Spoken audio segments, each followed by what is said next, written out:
Today on Peliculas with the Bros, we review the movie Ant-Man and the Wasp Quantumania, and we have hot takes like, give me more Kang, and Ant-Man Quantumania, pretty good.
sup, bro? What's up, bro? And welcome everybody to the show. This is Peliculas with the Bros. My name is Adrian. My name is Ivan. Peliculas with the Bros is a show where me and my brother Ivan discuss a new movie. Every week we discuss a new movie. Ivan, what's the movie of the week? Ant-Man and the Wasp, Quantumania. Nice. Reminded me of like a presenter, Yeah. but lacking oomph. All right. Okay. But before we get into that, thank you for listening. Thank you for watching. If you like this kind of thing, if you like two brothers talking about a movie, then you're in the right place. Every week we do a new movie. This week happens to be Ant-Man and the Wasp, Quantumania. Next week it'll be a new one. So if you like that kind of thing, hit the subscribe button, hit the like button, hit the all the good buttons that makes our algorithm. And leave a comment, rate, review, subscribe. We're on YouTube. Look us up, Peliculas with the Bros. We're on podcasts. Look us up, Peliculas with the Bros. And that's it, okay? And before we get into the movie, let us know what you think about Quantumania. Did you like it? Did you love it? Did you hate it? All those kind of things. We would love to know. But first, Ivan, are you ready? Yeah. Get ready to shrink down into the smallest size you can. Because we're about to go into the quantum realm. Whoa. Does the quantum realm theoretically exist? I think. Is that like a real thing? Position the microphone. No, you don't have to get low. There, right there. Get low. Get low. All right. Get low. Does it exist? Do you know? I feel like it does. That's my gut feeling. I don't think it's like with little people like that. Or maybe it is. I don't know. I don't really. What's quantum computing? For computers. Sounds like quadratic computing to me. No. Ivan, what's the movie of the week? Ant-Man and the Wasp, Quantumania. Yes, Ant-Man and the Wasp Quantumania, written by Jeff Loveness, directed by Peyton Reed. Is our audio levels good? Yeah, okay. The premise of this movie: Scott Lang has been taking it easy since helping save the world as part of the Avengers. He is kind of a big deal, though, and he even wrote his own book. He lives a pretty happy life with his girlfriend, the Wasp, and his Antifa daughter, who just so happens to be building a device that can communicate with the quantum realm. Jeez. Little do they know that they are making contact with the being who has the power to destroy everything they hold dear in any universe 100 times over. Ivan, with the cast of Paul Rudd as Scott Lang / the Ant-Man, Evangeline Lilly as Hope Van Dyne, the Wasp, Jonathan Majors as Kang the Conqueror, Catherine Newton as Casey Lang, Michael Douglas, your boy, as Hank Pym, Corey Stoll as Darren Cross MODOK, probably your favorite, and Michelle Pfeiffer as Janet Van Dyne. Ivan, this movie is, like I said, is directed by Peyton Reed. Started off directing TV shows back in the 2000s, early 2000s. There's actually a Back to the Future TV show. Did you know that? I kind of knew that, but kind of didn't. Anyways, he directed a bunch of those episodes. He was gonna direct the original Fantastic Four in 2003-ish with Jessica Alba and Captain America. Something happened there, but his movies are as follows: Bring It On. Wow. Down with Love. Have you seen that? No. You should, because I looked it up. It's like a Mad Men looking movie, but with rom-com. Just like that style, you know? Rom-com, though. Mm. And it's with your boy, Ewan McGregor. Come on. Okay. The Breakup. Yes, Man. Yep. Yes, Man. Ant-Man and the Wasp, and now Quantumania. Shout out to Bring It On. Okay. Have you ever seen it? No. It's honestly like a really good movie. And I think it's a movie that you would be like, that's like a 4 out of 5. No, a Dance? 4.5 out of 5. Dance? Is it a dance movie? There's dancing, yeah. Choreography. All right. But the good thing about it is like, obviously there's like the cheerleaders, but it's like white versus black cheerleaders. And Oh, that nice. little aspect. Race war? Have you ever seen that? No. Like the trailer? Or, like, do you know anything about it? So there's that. And it's also like a satire in a way of that kind of culture and Mm. girls that are cheerleaders and stuff like that. I think you'll like it. Okay. I think it's Mean Girls-esque. Have you seen Mean Girls? Yeah. You like it? Yeah. Okay. What's Peyton Reed's style? Not too sure. He's somewhat of an auteur, if I do say so myself. Ah, you're doing that thing. Pa-pa! I don't think he has a style, really. No, he doesn't. He just direct. Maybe comedy. Is that Comedy style? it is. Yep. Nothing real. It made me think that, like, as a director, if you're signed up to make a movie, a comedic film, you really need to know what you're doing, Mm-hmm. right? I guess it's kind of easy to say that, like, duh. I guess, obviously, you need to know what you're doing, but the same way, if you're an action choreographer, if like your movies are John Wick-esque, or if your movies are like, I don't know, like thrillers or something, you have to kind of be in tune with that kind of genre.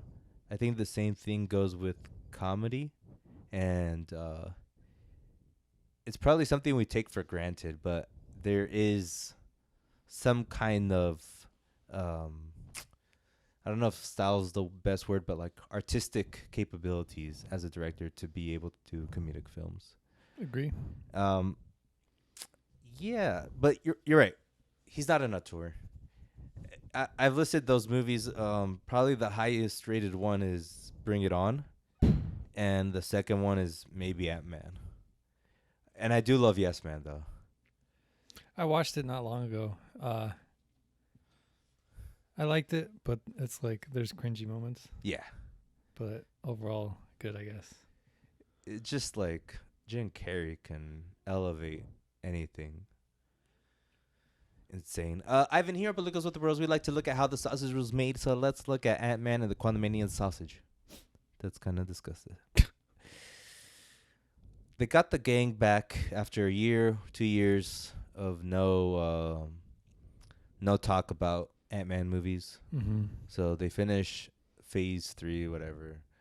Sorry, people who aren't nerds, but they finished phase 3 of Marvel Cinematic 4? Universe. Wait, what are you talking about? Like when they started rethinking about like the next phases, right? Yeah. So after Endgame, Mm-hmm. they were like, what are we going to do with this Ant-Man character? Does he still have juice? Mm-hmm. A year or two later, they're like, he does still have juice. Let's bring back the gang. Okay. They hired Jeff Loveness to write this movie. The only reason I bring this up, I don't know who the hell this guy is. I just know that he's been in Rick and Morty. He's written for Rick and Morty. Okay. And if you look at a lot of the Marvel movies, the writers are Community people. What's Harmon? Dan Harmon? Yeah. Dan Harmon alums. Mm-hmm. Rick and Morty. Okay. What does that mean, if anything? Is there some kind of I don't know, sixth sense for a horrible word to use or horrible phrase that these people have that Marvel needs or something? I think with what's the two that directed Endgame? The Russo brothers.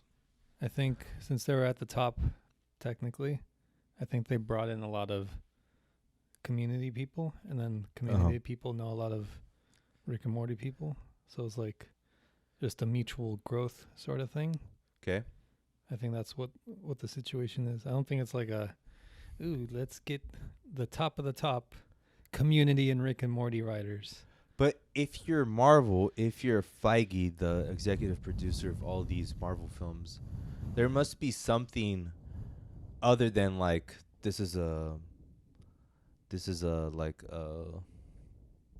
basically what I'm saying is like Feige sees something in them.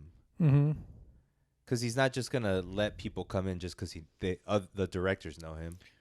He probably vets them, but I don't think it's like you. I see Elvis in you.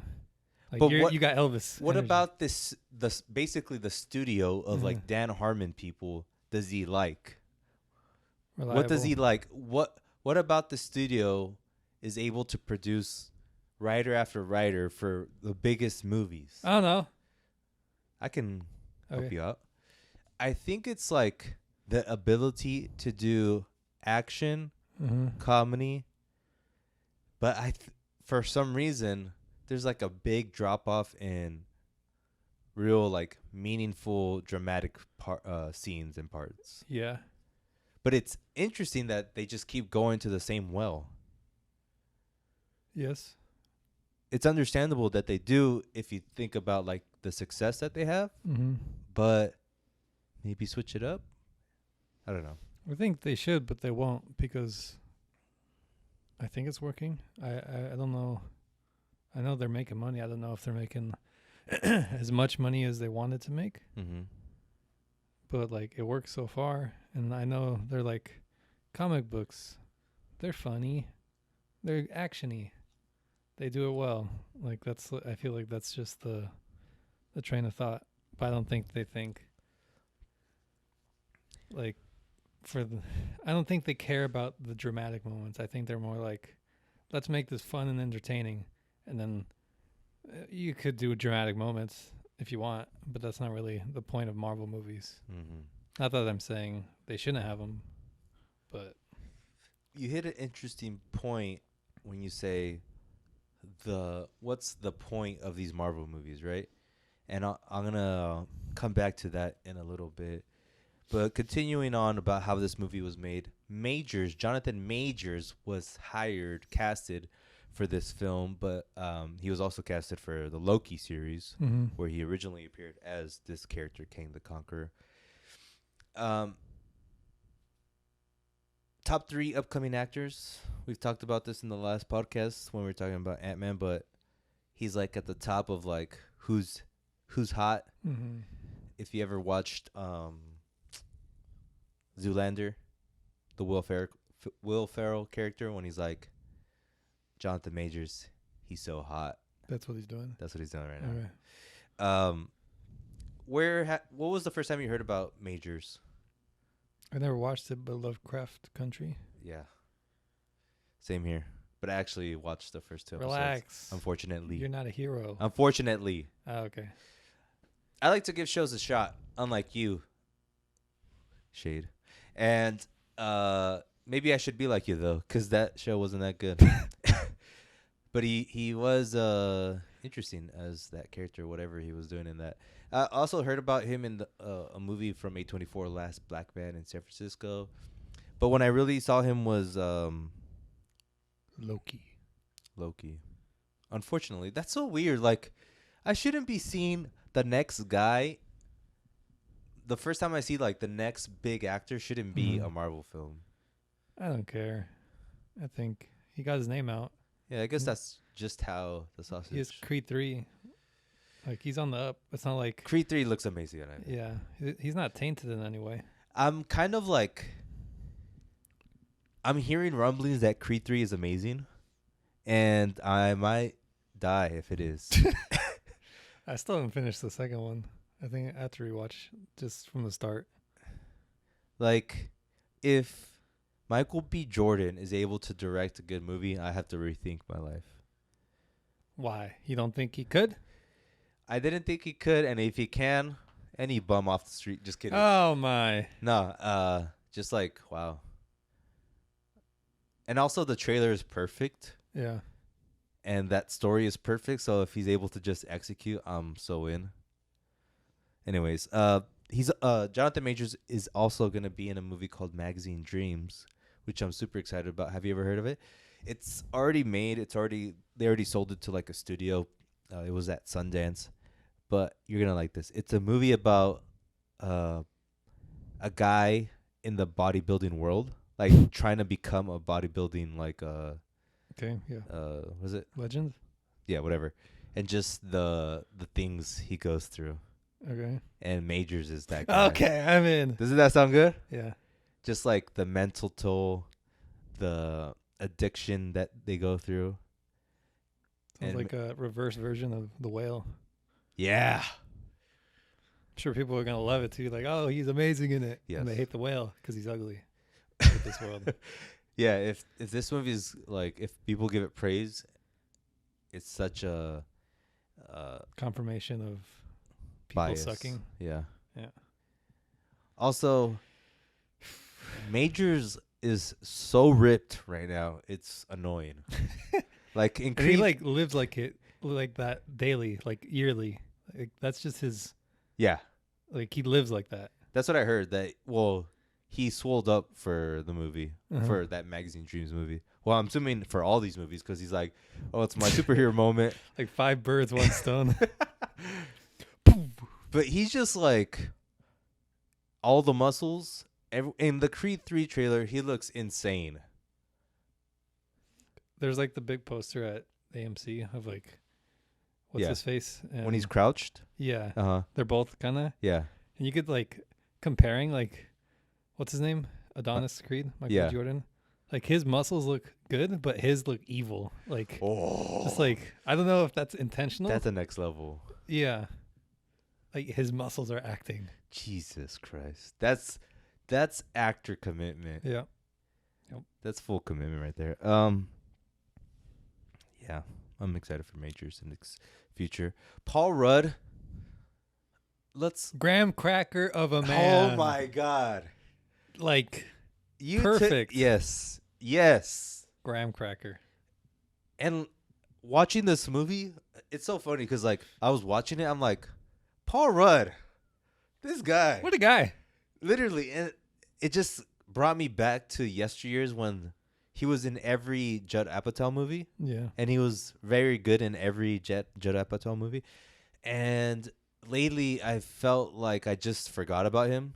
Well, Mhm. ever since he was in Ant-Man, I'm like, oh, he's just like part of Marvel now, and I never really sat down and appreciated the guy. And then while I was watching this, I'm like, I want another Rudd comedy movie that's just good. Mm-hmm. My favorite movie of his is, and it's like one of my favorite movies of all time, and I don't know why. I Love You, Man.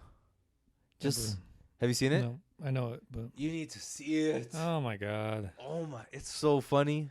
Oh my god. And the depiction of like a guy who has no friends just trying to make a friend, Mm-hmm. and that the portrayal of that is just so good. And Rudd as that guy is grand cracker. And then Siegel, all-star. I need more Siegel in my life too. So that thought also of like, where has Rudd been made me think, what was like his last film? Do you know what, like Ghostbusters Afterlife? I heard that was good. I heard it was decent. All right. But I'm nice. saying is like, it's obvious that I was ignoring Rudd. If Yeah. I haven't even remotely thought about Ghostbusters Afterlife, Mm-hmm. and he was in it. Mm-hmm. Maybe I'll watch it. Probably won't, but whatever. Expectations for this movie. Ivan, what were your expectations for Ant-Man and the Wasp Quantumania? I thought it would be a little punchier, like a little more. Maybe. Don't wait. Don't say what it was. Say what you were expecting. I expected a punchy movie, something that would be a little heavy, a little. Really? Like deep? No, Oh. God no. God, no. But something where people would be like, "Oh, those are some real stakes there," sort of thing. Gotcha. So I know what you're saying. You're going to that same well of Well. like, this is a Marvel film that really opens up the floodgates for all of Marvel. Now it's gonna go. I think the floodgates never existed. I think it's like just an open river, but the river is dry. It's just like We'll get to that. I know Okay. what you're saying. I was expecting a solid movie. I think in the last the last podcast I was saying my expectations were it's gonna be just like a good. I hope it's just a good film, like a good film. And I think I said that because I kind of missed Marvel movies, and it's so bad because it's like we're addicts. no. Yeah, like we're mainlining Marvel films straight to the veins, and when we don't have it, we want more of it, and we don't think even know it. Eventually, people are gonna just stop. Not like next movie comes out, 0 sold, Yeah, but like I stopped watching the TV shows, and I felt like I haven't lost anything. And those were like, oh, I'm gonna watch everything. I have to, but then I didn't, and nothing happened. yeah, I could see that. This is the 31st Marvel film. I've seen 31 Marvel movies. Oh God, It's a little impressive. Like in a way, I'm proud. Like I've been there. I've seen the whole. Like you can't. Yeah, take what that else is there like that, right? Nobody. Like, there's no movie series ever that is even close to that. It's gonna suck in like, unless Marvel doesn't fix it in like 10 or 20 years, when people are like, all those Marvel movies suck, but they didn't go through like Avengers 1 through Endgame. Like that was good. Like that was all. Like the second phase was a little ugly, but overall, like being there for all that was fun. The best phase was phase 3, right? Yeah, with Thor Ragnarok. You got Thor Ragnarok, Guardians 2, Black Panther, 2 Avengers.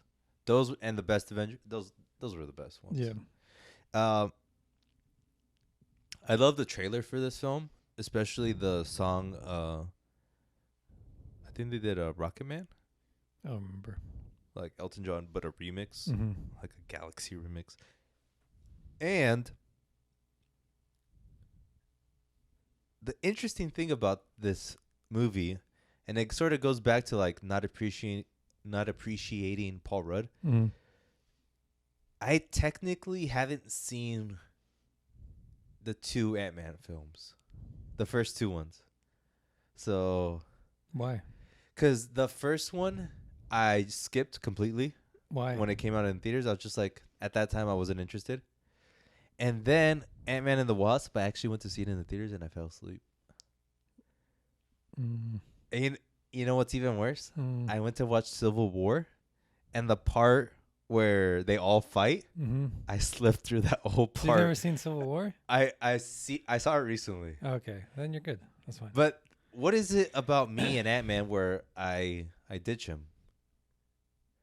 He's kind of unnecessary overall. I don't know. I never really cared about him. But he is a character who is, even though he is kind of unnecessary, he is different because, or not he, his films are different because they're way more comedic, a little bit more zany, Mm-hmm. like more hijinks happen than a regular Yeah. Marvel film, which is something we've sort of been asking for, or at least I have. Like, give me something different, Yeah. and it was there the whole time. Yeah. And it's interesting, and we're going to talk about this in a second about what we thought about the film, but it kind of reverts from that and goes more towards a typical Marvel film with this film, which is interesting. Yes. Ivan, what'd you think about Quantumania? It's good. You're like paused there. Before we get into that, let's crack open these Heinekens. So, this is proof. Wait. This is proof that I know. This is proof that advertising works on me, Okay. and I'm a sucker, and I'm never gonna be Don Draper because for some reason I've been craving Heineken, 0% alcohol, non-alcoholic drinks, and I realized why once I bought them. The trailer for all the commercials for Ant-Man have him drinking Heineken, no alcohol. Oh yeah. And I'm like, You're a rube. dang, I was so stupid. So Ivan, let's crack these open. There's a Mad Men episode where he sells Heineken. Do you remember that? When Betty gets the Heineken? Cheers. Have you tasted this? Yes, right? Yeah. Disgusting. But it tastes like Heineken. Heineken. When you don't want to drink. Heineken. Thank you for sponsoring us on this podcast. We appreciate you. Mail us the check as soon as possible. It's like bread water. Mm-hmm. It's like when you haven't put the bread in the oven yet, and it's just that dough of yeast, Yeah. and you just like squish out all the water, and you just drink that. It's like that. It's just good for you. The movie. Oh, it's like Heineken is? It's just good for you. Yeah. Why? I think You could go back to your expectation too. it's not as good as I wanted it to be, and I think with this, I think that's the limit. Unless they really pull out all the stops for whatever comes next. God damn it. It just there's way too much to set up. Well, I'll explain why I think it's good. Okay. Not like the bad things. I think in like a vacuum, it's just like point A, point B, does everything. It's entertaining, funny moments. There's an action scene at the end. Like it's a movie. Yeah. Like I'm not gonna say it's a 1 just because it doesn't do anything new or crazy or fun. Mm-hmm. And there was moments where I was like, all right, that's kind of funny. Like MODOK, favorite part. He was disgusting. Beautiful. I wish there was more of him, but whatever. But it was just good. Like I get Sci-fi adventure. yeah. Kind of epic in its nature. Yeah. Short, like it's 2 hours, which is good. I think it's only bad if you compare it to normal movies. Right. Cause Or what do you mean normal? like if you've seen a bunch of movies just generally, and then you watch this, you would think, oh, like this is pretty basic. Like I've seen this before, but just this is Ant-Man doing it, sort of thing. Yeah, if you're like us, who watches Magic Mike's Last Dance, Little Woman, Babylon, we have like Elvis. Our taste buds are like highly sensitive. Exactly. And you give us Ant-Man and the Wasp Quantumania, and we're like, oh, that's good bread. That's Speaking of Heineken, bread water, carbonated bread water. Yeah, I like it too. I think it's good. It's exactly what I wanted and expected. Mm-hmm. It's funny, like as I was watching, I wasn't like, wow, this is amazing, but I just liked watching a Marvel film, and it's been a while. And I think it's the first one that was executed like perfectly well With what it had. If we think back on Thor, Mm. and also Doctor Strange, those were kind of like sometimes they didn't have the same tone throughout, and this one I felt like it did. Like when I was walking out, this is why I was like easy on it. Like if I didn't hear this, but I was walking out and then someone's like talking to somebody. They said that was actually pretty good, and like instantly I'm like, you idiot, sort of thing. But then I was thinking like, who cares? Yeah. Like he enjoyed it. Well, who am I to say you actually shouldn't have enjoyed that? Yeah. Like give me that. Like give me your lollipop, sort of thing. It's something we always flip sides on that kind of stuff. Like you like to use that argument when you think a movie's good and someone thinks it's bad, Mm-hmm. and when you think something's bad, you want to poo-poo on the people think it's good. Mm-hmm. It's kind of odd human nature in that way. I think if I re-rated a lot of the past movies, I think I'd be a lot gentler. Like 3.5 and 4s. Like everything would probably get like 0.5 higher, besides Jurassic World. Oof, that'll go lower. Yeah, I think I give it a 1. If I didn't, 1. I would like lower it and then I would cut myself. And hopefully I have like someone that stitched me up really quick. Hopefully. So I won't die, but things happen. Never know. It's funny that you say that because I actually think if I rewatch all the films, or if like I re-rate, I should say, I would go 0.25 lower on all. Jeez. On most. Uh-huh. Especially the bad ones. The Right. ones that were like on the 4 or on the Mhm. 3-ish, I would go lower. Mm. Just because, I don't know, I'm very lenient on movies, I think. Mm. Except for that trash Jurassic World. Mm. Garbaggio. Yes, sir. I said earlier, the tone of this film, it's different from previous Ant-Man films, even though I haven't really watched the previous Ant-Man films. Mm-hmm. Yeah. Not as comedic. More of a straight-up Marvel film. More, I should say, superhero film. And I think the parts that work the best are when it is comedic. Yeah. Which is, like, kind of boggling my brain because I do like the film, even though I think it could have been better if they went straight up comedic. Like the opening scene when he's narrating like his life recently, Mm-hmm. I just really liked, and it was funny. Yeah. And the idea of him writing a book is hilarious, and the way he delivers when he's like reading the book for the kids Yeah. at that book reading whatever, like how he delivers the lines, and he's like, remember, it's not too bad to be the small guy. Yeah. And he has like that smile that just like a chipper of a guy. Yeah, graham cracker of a smile. Yes. And then, like you said, the MODOK part is just beautiful and funny and hilarious. Mm-hmm. And then at the end of the film, they go comedic again. But like other than that, there's few and far between the comedic stuff. Yep. Just a little scattered throughout. It is a father-daughter movie. Sadly. Like that's the thing that they're trying to rest their dramatic weight on, but they don't really hit the notes that. She kind of sucked. She's from Mad Men, you know. Who? She was Sally's roommate for like one episode when she went to Oh, college. that bitch. Yeah, when she's like, "You didn't bring us alcohol," Oh my god. something like that. I have to rewatch that. The whole series, Yeah. just for.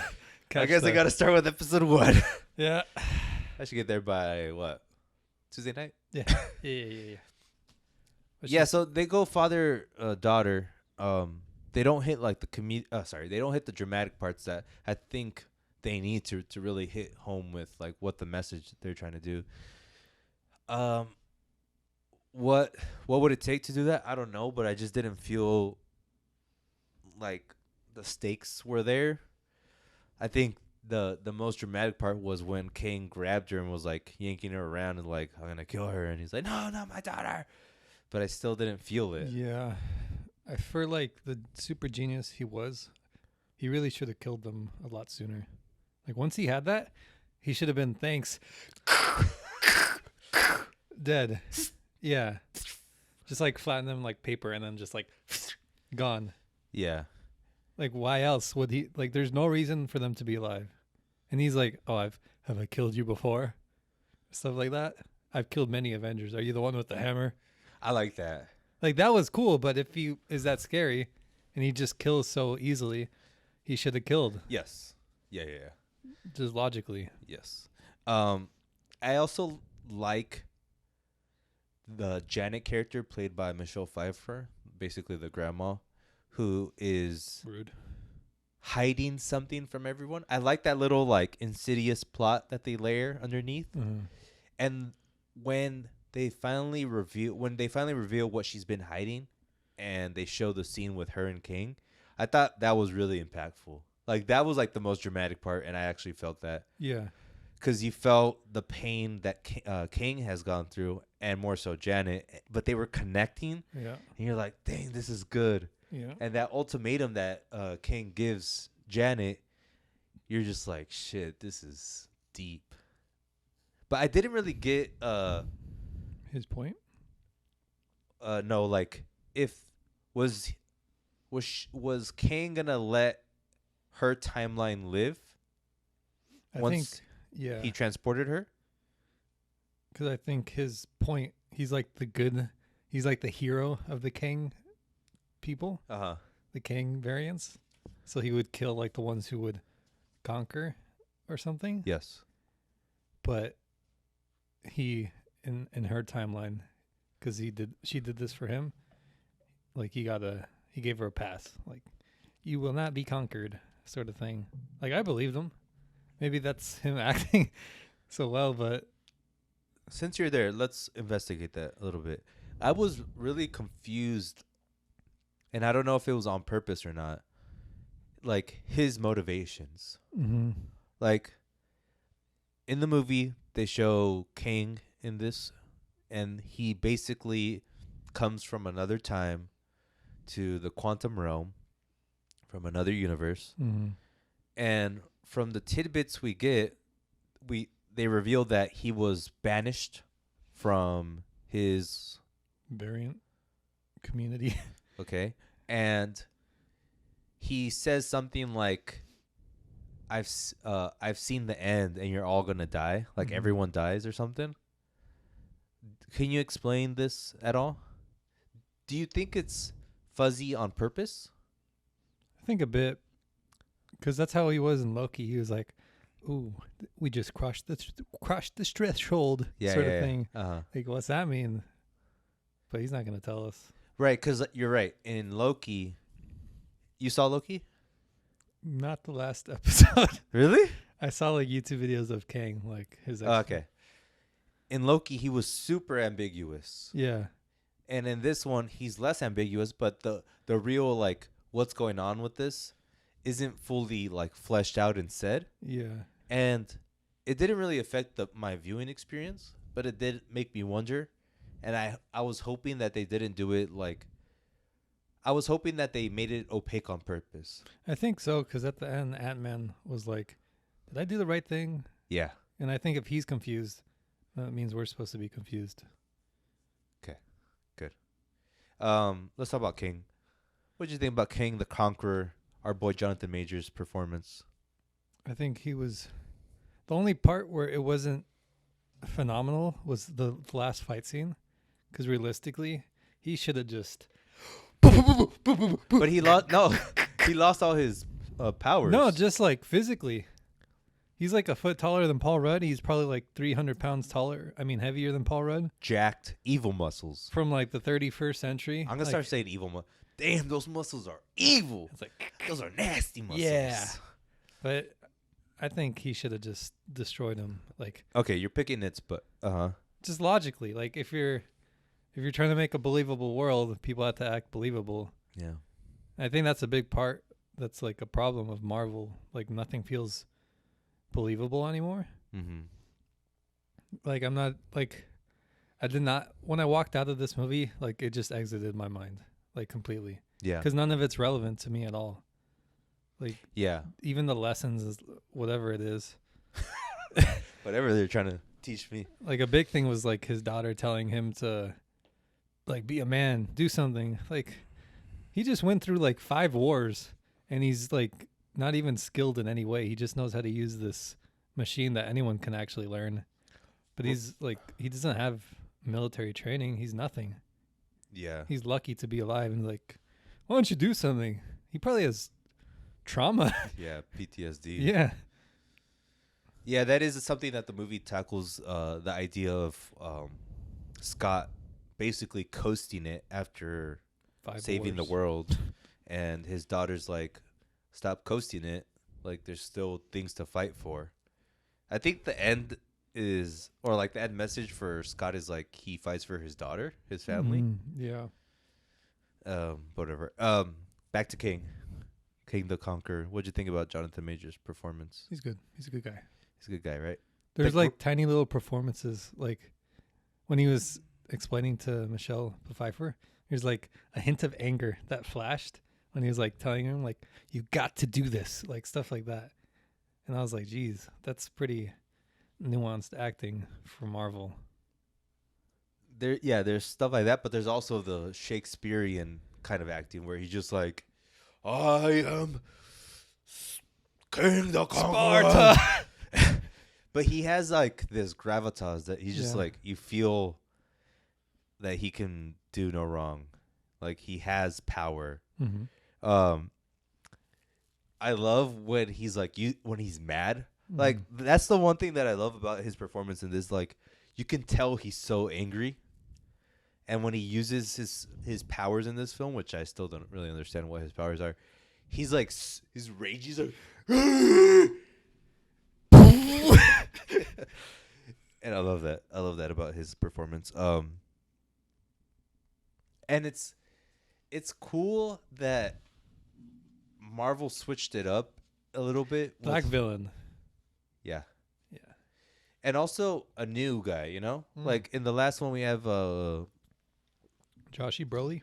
Josh Brolin, and he's like a highly credited actor. Everyone loves him and all that. Yeah. So it's good to see they're putting stock in a new guy. Right. And it's a good guy to have stock in. There's hints about there's not hints. They show that there's a bunch of different kings, right? Yeah.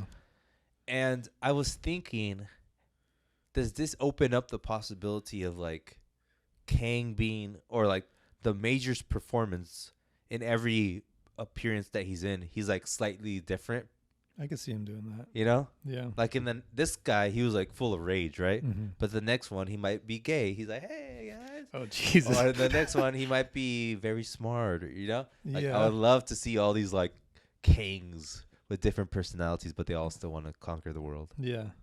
That'd be cool. Yeah. All right. I like how I threw you off right there. A little bit.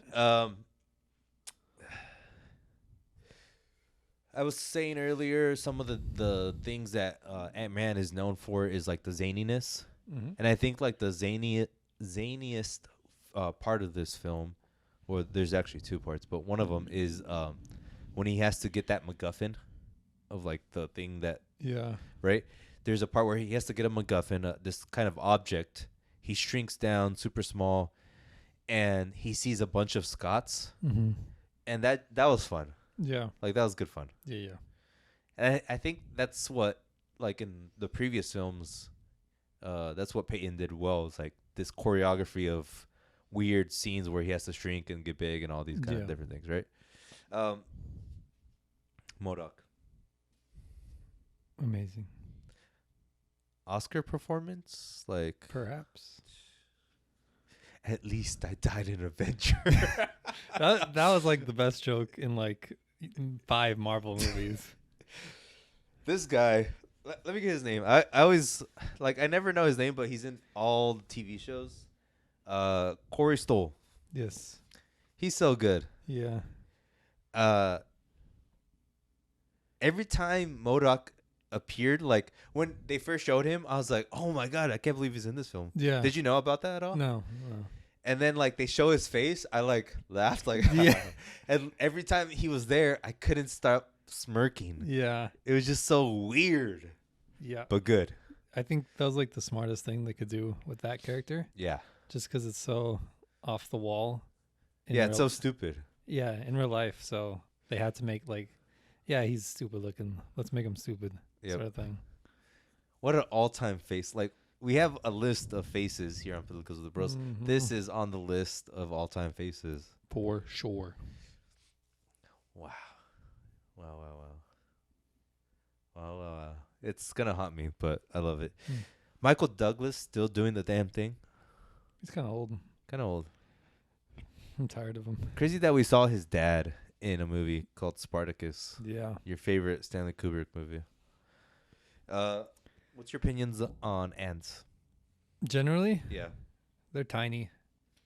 Is that an opinion or a fact? That's perspective. I don't know. I don't I've killed care. so many ants in my life, and I feel horrible about it. I don't know. I don't care. The ant scene at the end was pretty cool, but it just. I wish Kang was a little stronger or smarter. Yeah, come on. They're ants, damn it. Can he just fly up and then like nuke? Boom! I love your like little. You have to watch this podcast to really enjoy the whole thing.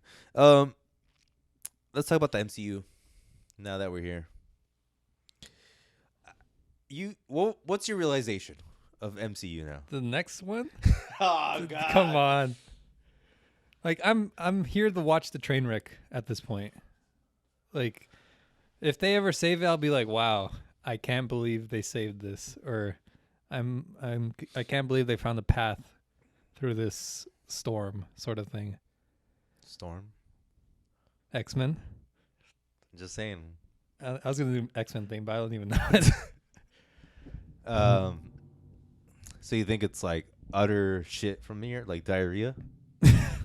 Big old poopy caca doo doo. No, I think they'll be average a lot. But I'm just curious how long they can go on like this. Because eventually I feel like people are going to just stop watching. And like, or maybe with Fantastic Four or X-Men, that's when the new breath will come in. Maybe they have to kill off all these. I think that's what they should do. Like everything from Endgame before, no more. They can keep Spider-Man, I guess. Who else? Ant-Man. Like, anyone could be Ant-Man. So, Thor sucks. what you're saying is pretty important because there is so much going on. And even the Feigmeister himself has said it himself. Mm-hmm. In a recent interview, he's like, I think the issue is that there's too much. And we can't build the hype as like we used to anymore. Mm-hmm. And one of his plans is to release less stuff, which is like full circle. Mm-hmm. It kind of makes me mad. Like, I don't think this is the thing. It was his idea to release this much stuff, or at least him and Disney, right? Yeah. And for him to be like, oh, we did things wrong. Now we know how to fix it. Like, we kind of knew that too much. It was too much. Yeah. Fatigue is real. I think it's hard to move the train when it's on its path, sort of thing. Like after Endgame. Juggernaut. Yeah. You can't move it because it keeps going. Yeah. So after like Endgame, they're like, okay, we have 6 movies planned for Phase 1. They all came out and like, I don't think this was very good. So that now like they have to churn out all these first, and then they can like change directions. It can't be like first one's out. Oh, we got to change now. Like, no, we have to go through it first. I could see that. Earlier you said, like, what's the point of these films? And my jump off from that is, who are these movies made for? Kiddies. They're made for like 8 to 14-year-olds. Yeah. And their parents. So 35 to 50-year-olds. Yeah. And as long as they keep hitting that mark, they'll be fine. I think both those demographics don't watch movies, like, generally. Yeah. And the ones they did, like the older ones, are like, oh, remember Spartacus, stuff like that. Like they want, like, L.A. Confidential. Well, okay, a 35 to 45-year-old is like, that's basically me. And they grew up in the 80s and 90s, right? What movies, like Forrest Gump? Forrest Gump, yeah. So, and they don't make Forrest Gumps anymore, so they don't watch movies. Well, it's more like if they're real. It depends what type of person you are. Obviously, like for me, it's like Quentin Tarantino. Mm-hmm. Those kind But of like, movies. I'm saying the average schmo. because there's always an average. Like the average Gotcha. 18-year-old doesn't watch movies. Forrest Gump. You're right. Yeah. Forrest Gump. Armageddon. They love Armageddon. They're like, oh, Armageddon, classic. Yes. But that person still likes to watch movies. But the issue is what you're saying, the 8 to 14-year-old. If that kid isn't saying, hey, dad or mom, I want to go watch a movie, then you have a big issue because then neither of them are gonna watch this movie. Yeah. Plus, you're right that that age range, 8 to 14, they're not wanting to watch this kind of thing. Like kids don't watch movies anymore. Right.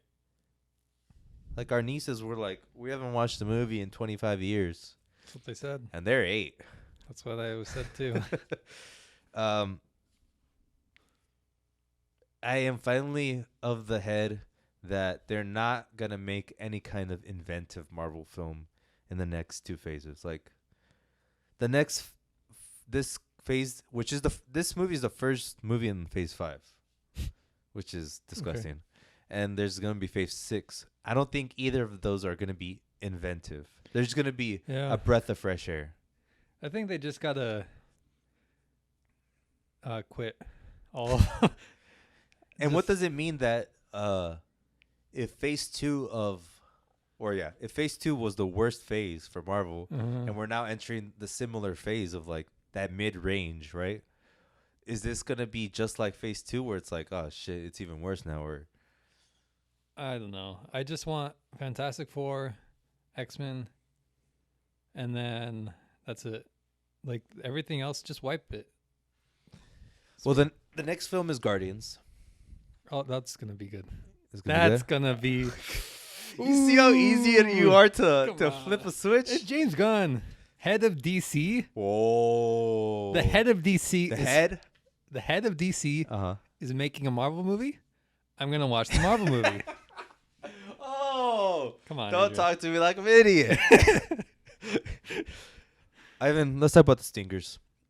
Okay. What is one of the stingers is showing like a battle arena, and it has all the kings from all the universes and all the times in this battle arena. What does that mean to you? Any kind of idea? It was a little weird, a little silly. Like, I don't know. I guess they don't want us to know, but I don't know why they waited for him to die if they like excommunicated him, sort of thing. Why didn't they kill him? Like, I want to see the logic in that. Like, was he really that integral to not destroying things? I don't know what their point is. Are they just destruction entities, sort of thing? Like, what? Right. What was I always forget his name. Jonathan Majors. What is Brolin's? What's his Thanos? character? What was Thanos' mission? What was like his statement? His objective? His primary directive. He has like one. What's that one quote? I forget it. He wanted balance. Yeah. Right. So like, kill half of life. So why? So there would be food and water and less people suffer. Yeah. So Majors is gonna have something like that, and it's interesting. You have to keep in mind that they didn't reveal that until like Infinity War, right? So something similar is gonna happen for Kang. Like they're holding the secret. Yeah. And then like he just wants like, is it that hard to figure out? He probably just wants power. Probably. The second stinger, Loki. Yeah. Owen. No, is it Owen? Yeah. Wilson. Owen Wilson. They see Einstein version of King. What does this mean? Setting up season 2? I guess. The one good thing they did. But they said he's like shape time. I watched the Loki finale parts of it, and he explained that he had some like 31st century version of himself that discovered time travel or something like that. And that was like the key to all the variants coming together. So I think that person they went to him to like, oh, what if we kill him? Will this fix everything? I think that's the idea. Loki's probably a... Wait, what's your favorite Marvel show? What are they? WandaVision. I'm only going to name the ones I like, actually. WandaVision, Loki. Like guess there isn't too many options. I like WandaVision before the end. Like, if it wasn't for the end, I would have loved it. But I think Loki's the best.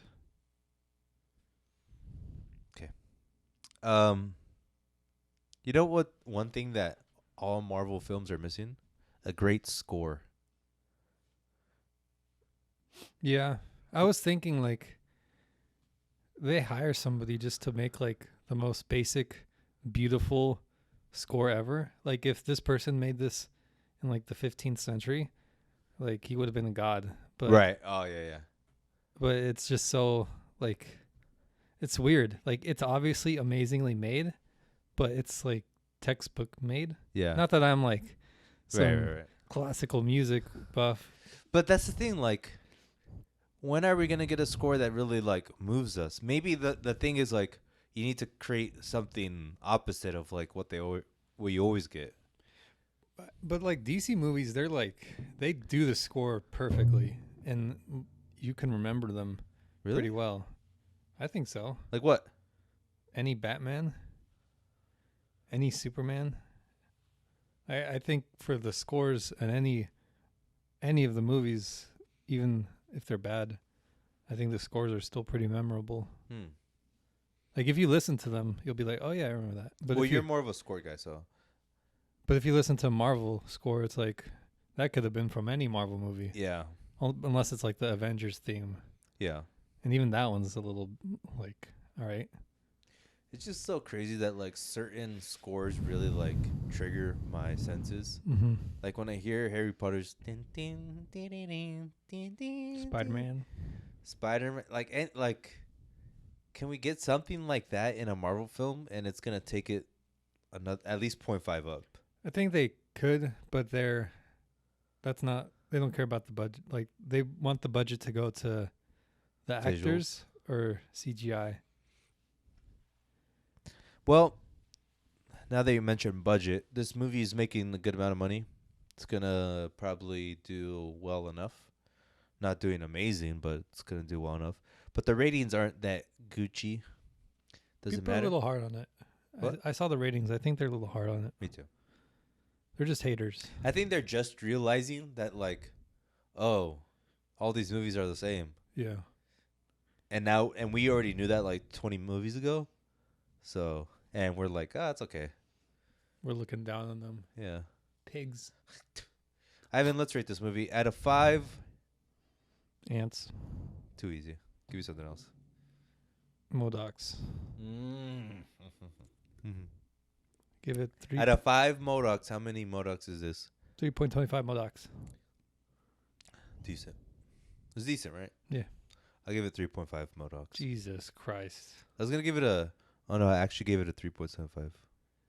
Jesus Christ. 3.75 Modocs. Out of 5. Good fun. Probably not going to watch it again. But shout out to Paul Rudd and Jonathan Majors. Ivan, the next movie I'm going to let you pick. And I have about 5 for you. But the gist is, do you want to get ready for Creed? Or do you want to watch Cocaine Bear? Cocaine Bear it is? Yeah. So you don't want to watch Fruitvale Station? No. Fantastic Four? Cocaine Bear. Creed 1, Creed 2? Nope. Cocaine Bear it is, people. We'll be doing Cocaine Bear, and then week after that, we'll be doing Creed 3. Oh, I feel like it's going to be like Top Gun-esque now. Get my hopes up. Just so they could get shot down. Ivan, it's time for a section called Things and Such. There's rumblings of Harry Potter Cursed Child movie coming out. Or being started. Why? Who? When? The cast. The original 3 coming back. Have you ever, do you know about The Cursed Child? No. Basically, it's like 20 years later. Good? The book? Yeah. I have it. Never read it. I'm looking at it right now. I think these are false rumors because there's a lot of controversy with JK and I'm tired of that. let me I'll get to that. I'm tired of that. Wait, just wait. So there's controversy about JK's and a lot of the actors don't like JK anymore. Hogwarts Legacy though. Yeah. Heard about it? Come on. I'm a game buff that doesn't play games. What do you think about that? Does it look good? Yeah, I I kind of piece together reviews so I can get like a mental model. Uh-huh. I think it's fun. Never played. Dude, you're so creepy What? and weird. You're like you play games by reading reviews I from play 'em 100 mentally. sources. I'm never wrong, You're Adrian. just like I'm never wrong. okay. It's probably fun and it's probably entertaining and it's probably like just a good Harry Potter Hogwarts experience. But I don't really want to pay 60 bucks for that. Fair. I'm not like a Harry Potter fanatic. I don't. Have you ever watched those movies? Yes. You read the books? No. Any book? No. Wow. Never. I've never read a single book. Well, that doesn't surprise me. Eh. Yeah. Yeah, I want to play it, but probably not gonna happen. Anyways, J.K. Rowling She's already a billionaire. and Just let her have some more money. my boy. I think, like, So do you know what's going on? I know she's like anti a lot of things, like anti, like Antifa. Just whatever. Can I give you a 1-sentence explanation or a 2-sentence explanation? Sure. She is anti calling women or men who transition to being women women. Yeah. She's anti that. Yeah. Why? I think her stance is like there are men who say they are women to commit crimes against women. Yeah. She's stupid. Why? Why is she stupid? Why do you think she's stupid? Because it's like, there's a logical fallacy, like when something happens, slippery slope sort of thing. Okay. Like that's used a lot to, like, well, if that happens, then this will happen. But that you can't use that reasoning for anything because it doesn't work all the time. Like there's moments where it could be true, but no, it's very rare that just generally people would do things like that just as an excuse.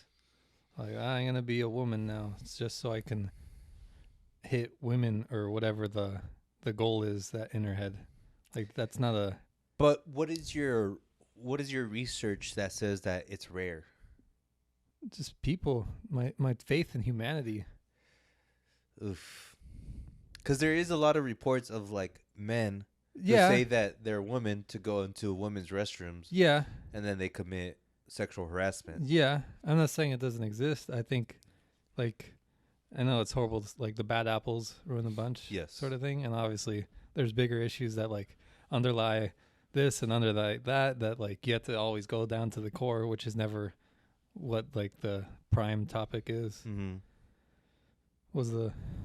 I lost my train. That just because there's bad people, a small batch of bad people. Yeah, and I think the reported cases are like, is she looking at, like, if you compare the people who transition, like there's probably millions of people who never do anything, and there's probably thousands of people who do something. True. So she's looking at, like, look at this giant group of people. Like, yeah, that's a giant group of people, but there's an even bigger group of people who do nothing and just live their lives and just want to be happy and like confirmed.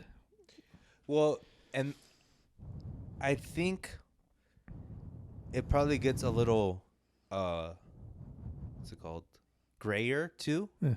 Because I think one of her statements is like, I don't have problems with people that are trying to be women, But I don't want them to change legislation so quick when we have no like rubric to like even categorize. Like, she basically doesn't want the switch to just be turned on. mm-hmm. And that's kind of valid, you know? Yeah. Like, you don't want to just be like, all right, anyone who wants to could do it. Yeah. It should be a little bit more nuanced than that. But I don't think it's even like a legislation issue. Like, you got to fix people at the core. Like, how about we fix the people who would have the idea to say they're women? Why don't we attack that instead of having laws change, or change the laws and then attack those people? Not attack, but like attack the problem. Because that's even more difficult. Well, yeah. Yeah. But And more. Yeah. it's difficult. Everything in life is difficult. Yeah. But the life isn't interesting easy, Adrian. the interesting thing about this to me is like how, like, she has this stance, which is kind of, it could be seen as wrong, and I honestly don't see it that wrong. Like, I see it 25% wrong, 75% right, and I understand like her viewpoint, but it's interesting that people take such a harsh look on her now because of like this nuanced issue that people are having with her. Right. Like, they boil it down to like she's anti-trans people, Right. when she's not. She's anti the ease of people saying that they're women when they might be trying to commit a crime. Yeah. Which is, I was listening to a podcast that she's like co-producing or part of, where she talks about like the origins of Harry Potter and how people like Christian groups at the beginning were trying to burn her books and calling for legislation, like basically trying to counsel her because of what she was putting out. And now the opposite's happening, where she's the Christian. No, the far left, the progressives are trying to ban her books and burn them. Yeah. But because of her viewpoint on trans, on that issue, right? Yeah. Which is like so weird, like that circle. Question? No, it's just interesting to me, like that, how the way it gets boiled down, and she just becomes an evil person, when I think it's a lot more nuanced than that. True, but I still don't like her. My thing is like, have legislation go through like all the psychology and see what the right thing is, but how many decades will that take to do perfectly right? And like in those decades, that one person who's legitimately transgender can't say legally they're this for that amount of time, and that's gonna like destroy them. Even if it's technically just like, oh, you can't just live as you are. When it means something to them. Yeah. Can't you just? It's so tough. Like, can't you pretend? It's so tough though. That's like easier said than done though. Because like, I understand that viewpoint too, but imagine the amount of people that are gonna get hurt. Like, I know it's gonna be less than the ones that are. Like, it's like lesser of two evils. Yeah. And that's always bad, no matter what side you choose. But I choose. But I choose. I choose this evil. I choose you, Pikachu. Oh, sorry. I feel like it's a better way to go about it, even if it's technically there's an evil to it, is to just let people do whatever and then handle the people who are bad. Like, fix the problem at its core. Like, that's the best way. It's the hardest way. But that's even longer than all the other ways. But that's like long term. That's going to benefit society a million times more than spending 30 years. But you're talking about like you're talking about like Switzerland. Like, we don't do that in America. We do things communism. Yeah, we do things capitalistic way. Yeah, and we're gonna die. Yeah, we all die. But we're first. Okay. Yeah. Zach Galifianakis, Lilo and Stitch. Is he playing Lilo? I hope. If he plays either, it's gonna be great. Who's he playing? I don't know. The fat alien? I don't know. The I hope he plays Stitch. I could see that. I could play Stitch. It's time for section called "What's on the Telly." Bloop. That's a good one. Bloop. Bloop. Remember that like Yeah. Okay. Last of Us? Yes, watched. This episode was about Joel. He got stabbed, and he almost let go of Ellie because he was too scared to hurt again. And he also finally shows some emotion. Poor guy. My question is like all the Last of Us shows have been like they're just like great shows. Mm-hmm. But is it like an amazing show? Yeah. Like is it hitting those same funny bones that Game of Thrones was hitting? Or Succession can hit? Obviously not the exact same ones, but you know what I mean? Like that like I think it's just like such a different scenario because it's. But take away like that, like the topic, the theme. Just think about like, is this an amazing show? Is this gonna be thought about like as good as Game of Thrones, as good as Succession, as good as Mad Men? But it's so different, like. Sure, but because this is like all those are different. But those shows are about like a group of characters working, like how they work together. Like the Game of Thrones, Succession. It's like the dynamics of power and all that. Mad Men, the dynamics of workplace power, like how Don who's gonna be on top, is Duck Phillips gonna win, sort of thing. Like they're all different versions of that. Where this is just two people, like a relationship trying to survive in this horrible world. Like it's a different like topic altogether. Okay, but is it gonna be considered one of the all-time greatest shows of all time? Yeah. Sure. I like that statement. Yeah, it is actually. I don't know. There's something about me that like I enjoy every episode, but I'm just like it doesn't hit me as like. It might be It might be BB. Shout out to Queen Bee out there. It might be because it's in a way irrelevant to us, just because. Like, when will we have to deal with such a... Hopefully never, either. Yeah. I mean, I had a nightmare after watching the one with the kid who turns... yeah. Not about the kid, just, like, I had a dream where I was, like, in an apocalyptic scenario. Mm-hmm. I don't know if this was separate, but, like, I felt a nuke go off. Uh-huh. And I was, like, far away from it to not die instantly, but I could feel, like... the nuclear air, like being that's warm. The shower of nuke. Yeah, and I felt like my entire body like slightly burned and disfigured. Ugh. And I was like in a car, no, like a truck sort of thing. Uh-huh. It was a scary dream. But when I woke up, I was like that was pretty cool. You're like, first you looked at your right arm, your left arm, you're like, all right, cool. let's get back to it.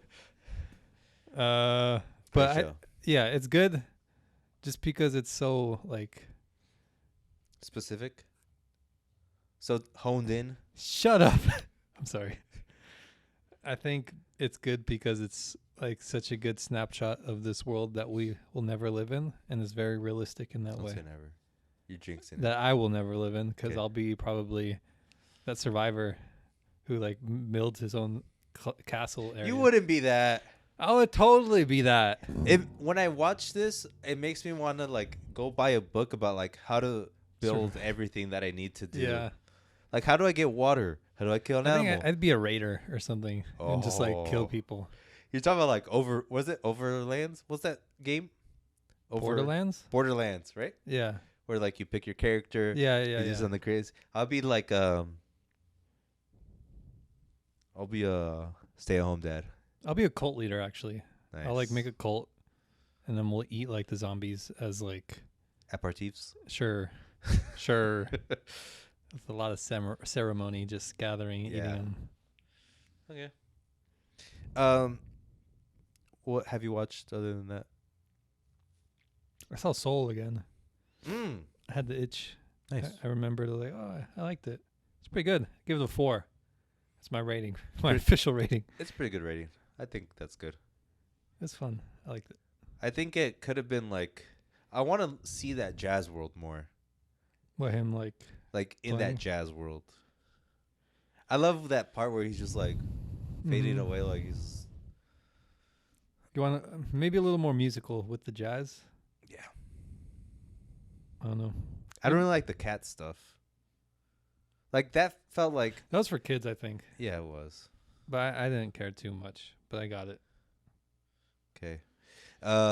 Finished Grand Budapest Hotel. Um, such a good movie. 4.75 out of 5. Ralph Fiennes is just amazing. Like that Yeah. character is so specific and funny and hilarious and smart and good. And I was thinking all of West Andy's movies should be making like 200 million. Just like flat. Yeah. Cuz they're all visually unique. They're all as good as like any other movie. I think it's because it's a little too, like, Artsy. snooty. Yeah. It feels snooty at times. I know, but it kind of isn't. Like they're it's I like know if you watch them and then feel them, I don't think they are, but for everyone else, from a distance they yeah, yeah, it I looks could a see little that. snooty. I can see that. Yeah, once you're in it, you're like, oh, this is like just a good comedy. Yeah. Yeah. I've been doing research on like gaming history. You could have talked to me. I know. I was like, nah, because then he's gonna be like, well, if you really want to know. Come on. Come on. Ish. So I looked into Half-Life. Oh my god. Yeah. Half-Life. Yep. There's this amazing podcast about like basically like the business of games Yeah. from like the 90s to right now, and it's just so interesting, just like the evolution and how Riot really revolutionized like free to play, Mm-hmm. and now they're making the most profit even though their game is free. Yep. A cancer. So what's your opinion on that, like microtransactions, free to play, and paying like $60 up front? I think it's better now. I think there was a point, probably like a couple year period, where it was pay to win sort of thing. That's when it was like people were livid. But that's not right? There's like No, there were no. specific games that were like that. Yeah. And I think now it's more, they realize, let's just do cosmetics because we're going to make money anyways. Let's just not piss people off in the process. And it's better, but I don't know. But it's kind of crazy how free to play is so big now. When I was a kid, everything cost something to play. Yeah. If I was like 10 in this era, and there's like all these AAA free to play games, I would have lost my mind. Yeah. Yeah, it's kind of crazy. And it is like I played only one more time after we talked about it, Mhm. League of Legends, and it is addicting. Like that, the feeling of like beating, Yeah. taking the level, taking the castle, and all that. Yeah. I think now it's more into the addictive side. I think it's technically worse than it was before. Uh-huh. Because there's that period where it was pay to win, Yeah. and they're over that. But now they just craft games that are pure addiction. Yeah. Put like the juice right in your head that feels good, you know? But it's such a like it takes a lot of genius talent to do that, you know? Yeah. Like to create a game that is addicting. Like Casinos. it's so weird. Like creating a game mechanism that makes you want to come back. Yeah. But it's a little sad, but it's crazy. It's cool. And then I was looking at Valorant. Uh-huh. I'm like, whoa, this is interesting. Whoa. What else? Oh, what's your opinion on? I read this thing on Reddit, like how online is kind of horrible because once people are losing, they just quit. Yeah. What do you want my opinion on? Like, how do you fix that, Ivan? What's your take? You got to fix people at the core. Um, just when you're playing, you could kind of feel how bad the team is. Like, because I was into Overwatch for a bit, and there's points where like I knew we were gonna lose. Like You looked around, you're like, loser, loser. like Suicide Squad sort of thing. Oh no. Like, a bunch of losers on my team. Yeah, and it's easy to just be like, well, I'll just leave and play a different game because I don't really want to lose, even if it kind of ruins my elo or whatever. Yeah, your record. Yeah, but because you could just quit, go to quick play. Because I never did ranked, so I would just do like quick play, which is unranked, and just play that. But people would often leave if they're losing. Not me though. I'd never do that. But shouldn't you play to the end just even if, does your record really matter that much? No, it does not. It's superficial, right? Yeah, it's stupid people. It's like likes on Instagram. Yeah. Gotcha. But that is addicting. Yeah. Like they want to have wins, Yeah. and it feels good to win. So if they know they're losing, they're going to be like, quit next game. Oh, I'm losing, quit. And it's just quicker. That's all it is. It's quicker to the win. Right. It's quicker to the next win. Yeah. Like, I'm losing. I don't want to play anymore. Okay. I want to win now. Yes. It's hard to fix. You can't fix that, really. It just, yeah. Or make the games fun even if you're losing. Uh-huh. But that's like a challenge on its own. Like, how do you make losing fun? You have to reward them with like a good sportsmanship. Or like a dunce cap. Yeah. Loser. And then in the podcast, they talked about, have you heard of that game company? Familiar? But no. Sky Flower? Yes. This guy on the podcast, This guy. he basically is a genius because he invested in like a bunch of companies. Mm-hmm. He worked at Activision and then EA, but like he invested in League of Legends when they were just starting because he liked their idea of like free to play. He's like, oh, that's going to work. Yeah. And he invested in that game company that made these games. Mm-hmm. And he challenged the developer of Flower. He's like, I want you to make a game that's like free to play. Something like that. But he kind of twisted the idea. And he's like, I'm going to make the game. And he made Sky. He's like, the only way to have the ability to chat with other players is by showing like goodwill. Mm-hmm. Like, you have to give them something. And then the only there's certain ways that you can buy certain things like skins, but you can also give certain things. Mm-hmm. And he promoted that, like that kind of goodwill culture. Yeah. And it ended up working. And like the game is free to play, but it's also making like millions of dollars, and it's his highest selling game, or not selling game, but highest revenue game. Yeah. And he's like, that amazed me because the guy said that amazed me because he found a way to flip the script and not be so shady of like trying to get just money for us, but giving to other people too. Mm-hmm. I like it. Yeah. It's good. That's what I want. Like, I think a lot of the work was put into how to make it addicting, Uh-huh. and they didn't think like, it's kind of weird, but there's probably a healthy way to make it addicting, Uh-huh. which is like give.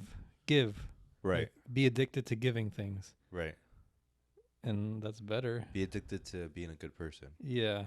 And then the other thing they did, that game, I don't know if you heard this, but they did a concert similar to like Travis Scott. Yeah. I didn't hear, but okay. And that people liked that one better because they felt like they were actually with the people and experiencing the concert. Right. Where a lot of people criticized like the concerts in Fortnite because like they're just like playing and they're like, Wow. oh, that's amazing. Yeah. But in this game, people were like, wow, this was really cool because we get to experience with other people. I did a. Don't judge me. Okay. I don't even care. I logged into a server for Minecraft, and it was EDM festival, and I wish I could remember some names, but there's like notable figures. Skrillex. Yes. No. Like lower, but if you knew Right. like the scene, you'd be like, oh, he's kind of something. Yeah. And it was a little fun. Like I don't know any of the music. I knew names, but just like hopping around, they're like all made structures because it's Minecraft, and they're just like there playing their music. People are like jumping around, like just chatting, you know? Yeah. And it was kind of fun. I'd imagine if it was something I was really into and like they had a bit more interactivity, I would have really enjoyed it. But there's something there, and it's funny. It's fun. Yeah. Yeah, I think and then the other thing that I learned in the podcast is that games are such a better way to make money than like any other medium. Like movies cost a lot to make. Mm-hmm. Like selling things physically is a horrible thing to do because like in games everything's like virtual. Yeah. So the cost of production is very little. Mm-hmm. And he's like, dang, all these things that seem like no-brainers I'm just learning right now. Yeah. In the weeds I go, Ivan. Let's make a game. Let's make a game. Like a game podcast. Peliculas with the bros. The game. What? I don't even want to think Yeah, about don't think about it. Ivan, it's time for a section called Really Be Bussin'. Musica. Ivan, I think I'm turning into a 15-year-old. First games and now Skrillex. You're finding your inner child. Yes. This is a healthy step. Into Depression. Utter despair. Skrillex released 2 albums and I'm rotating them. Skrillex? Yeah. What kind? EDM? Classic? Is it good? It's good. Oh. The first album that he released is more like classic EDM, Yeah. but it has some bangers. I actually liked it. It's good workout music. Might take a little listen. And then the second one is like emo rap. Emo rap, hyper pop, like your boy Blady, and with a little techno or a little like EDM. And that one's good too. Like the vibe on it of just like kind of Blady soundy stuff with what's the other guy? Young Lean. Your boy Young Lean. Your Swedish boy Young Lean. Stop it. It's good. Yes. And I'm turning into a 16-year-old again. I don't know what to tell you. Stop. And that's all I listen to, Ivan. That's all I'm Okay. going to give you. Not much. You? Nothing? No. Any classics? Nothing new. Like just things I have already been listening to. What's a recommend? I wanted to give you a recommendation. Little old me. What? Little old me.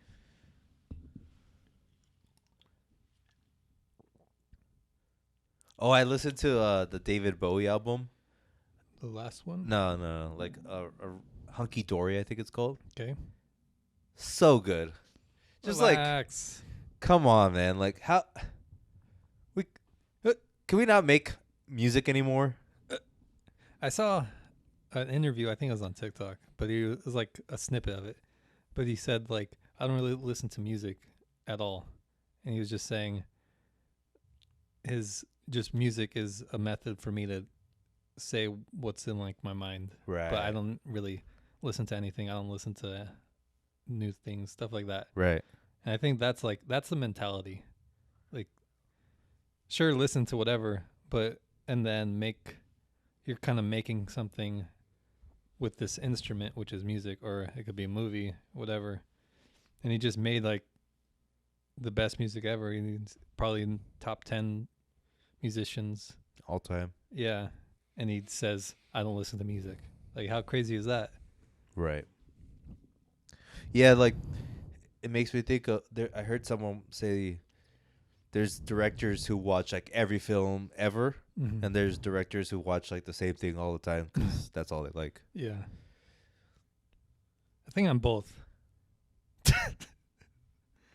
No, If possible. No, you're more No, you watch. No, I don't know actually. I watched You 10 are out both. of 10s. No, because you just watched Ant-Man and the Wasp Quantumania. By force. Not by choice. By hook or by crook. And next week you're watching Cocaine Bear. 10 out of 10. You think so? I think it'll be pretty fun. It looks fun. Okay. Pusha T has a song coming out with that. Wow. I think no, it's a remix. White Lines remix. Pusha T, the same guy that made an Arby's song.